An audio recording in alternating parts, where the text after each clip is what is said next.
Ja, willkommen hier im Studio. Ich bin Simon Oeckel, aka Momotaro, aka Hidden Aspect und Teil von einigen anderen Projekten auch. Seit ein paar Monaten bin ich hier eingemietet und kann hier meine Arbeit als Musiker leisten.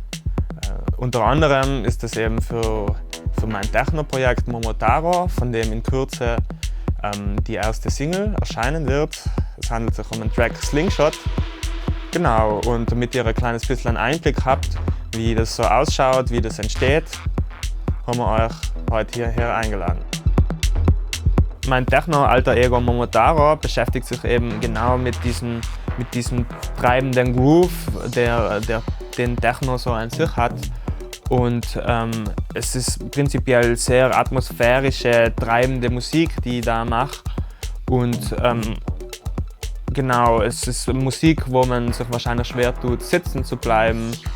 Und das Beste wahrscheinlich ist, wenn man aufsteht und sich ganz frei dazu bewegt. Am besten die ganze Nacht.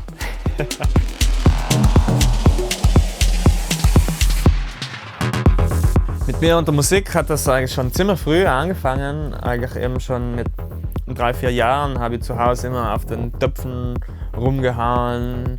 Ich habe auch Papier zu einer Ziehharmonika gefaltet und damit meinen Eltern gezeigt, dass Ziehharmonika mich sehr interessiert. Und da meine Oma hat mich immer zu den Konzerten der Bürgerkapelle mitgenommen, bin ich dann immer vorn rumgehüpft.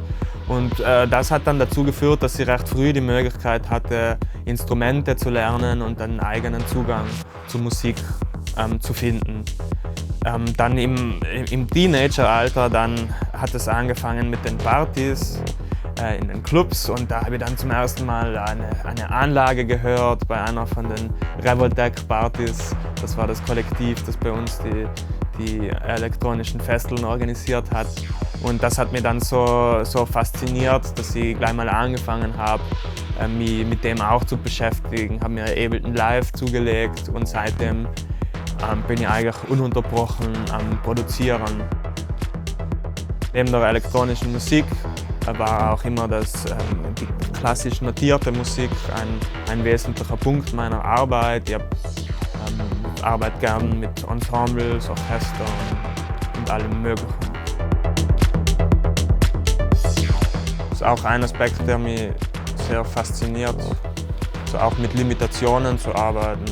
Zum Beispiel finde ich gerade am Techno auch das Schöne, dass man eigentlich eine recht limitierte Möglichkeit hat, zum Beispiel was Rhythmik angeht, da das Ganze irgendwie verständlich sein muss, dass man sich auch gut dazu bewegen kann. Aber gerade innerhalb dieser Grenzen kann man dann ganz neue kreative Türen aufstoßen.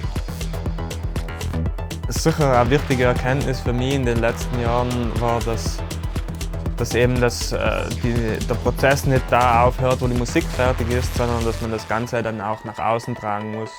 Da gibt es sicher viele verschiedene Wege und deshalb haben wir das junge Techno-Label Point A Records gegründet.